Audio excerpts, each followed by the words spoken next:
State leaders scramble to try and figure out a plan to keep pro football's Rams in St. Louis. Good evening, I'm Brittany Pieper.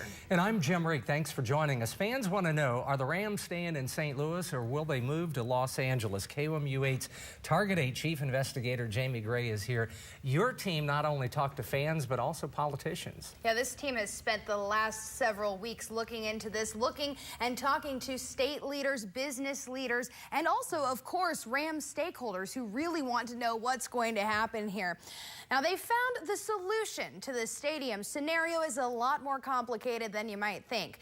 KOMU8's Jay Wallace joins us live in St. Louis from the Rams' current home, the Edward Jones Dome. Well, Jamie, NFL Commissioner Roger Goodell told the league this past December he would not be accepting relocation applications for the 2015 season. That hasn't stopped St. Louis from trying to move out of the Edward Jones Dome and a few blocks away near the riverfront. But in the rapid process, Rams stakeholders seem to be on a different page. Our owner, Stan Kroenke.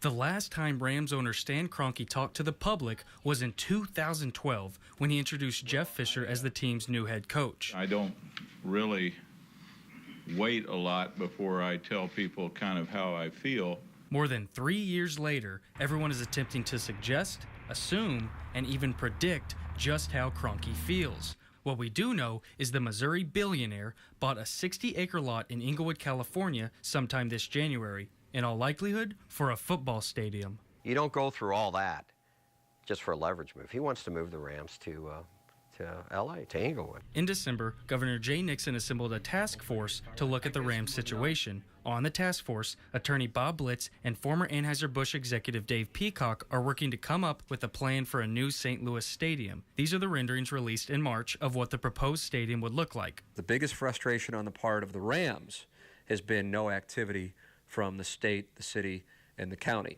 Well, now they have their activity. What did it take? It took Stan Kroenke announcing the Inglewood project. There are some people, and I won't give you names, who would think that the Kroenke people found out about this St. Louis plan and they announced their Inglewood thing to kind of trump, to one up. Former Rams Super Bowl champion running back Marshall Faulk talked with the St. Louis radio station just before this year's Super Bowl. I haven't spoke on this in this manner yet, but I'm going to say it. I'm disappointed that the powers to be in the city of St. Louis waited until now to make a proposal.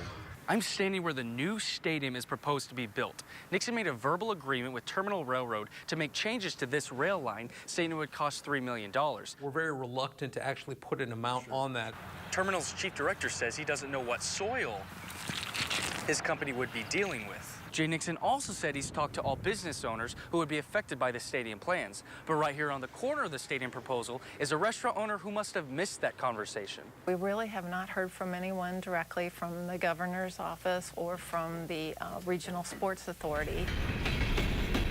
Al's opened in 1925 and is the oldest same family, same location restaurant in St. Louis. But Neil says her business has been overlooked and undervalued. Your heart kind of sinks into your stomach. I would have hoped that they would have reached out to us since we have been here. We've been part of the St. Louis history and culture. Nixon and the chair of the House Economic Development Committee, Representative Caleb Rowden, told us different stories. The governor's got to be very creative and very intentional about making sure that at the end of the day that we're not throwing a bunch of new taxpayer dollars at this. Find a way to do this to where there's not going to be a huge cost to the taxpayer. I don't know why I need to expand on somebody who's making up things, but the bottom line is I've laid out 6 principles. Protects taxpayers is one of those. No new additional tax burden. Rams supporters say driving much of the confusion and miscommunication is Silent Stan, as they call the owner. And even though he has a right to talk or not, Rams beat writer Jim Thomas says, don't forget what comes before Rams. When the Rams go out on the field, it doesn't say Kroenke Rams, you know? It doesn't say Kroenke Enterprises or THF Israel. It says St. Louis Rams. Not only does the public feel shut out, but the parties involved with the new stadium feel the same. We've had no conversations with the Rams front office at all. No, we haven't. And it's unclear if the man in charge of the task force has talked to Kroenke. When asked about his communication with Kroenke during a teleconference in November of 2014, Nixon said, We've remained in communication throughout all of this, obviously, with everybody. But then told us on February 24th, well, I've not talked to Stan.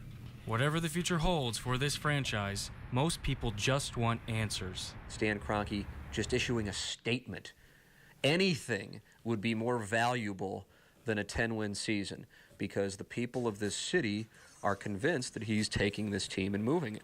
Rounds says the task force has to accept the worst-case scenario. There's a scenario that the Rams leave and another football team comes. There's a number of conversations that we have to engage in. One is, how realistic is it that we keep the Rams? Now, I'm not here to tell you whether the Rams will remain in St. Louis beyond this upcoming season. No one knows for sure. What I do know, though, is that Kroenke's unwavering silence has caused Rams stakeholders to take matters into their own hands. Reporting live in St. Louis, Jay Wallace, KOMU 8 News.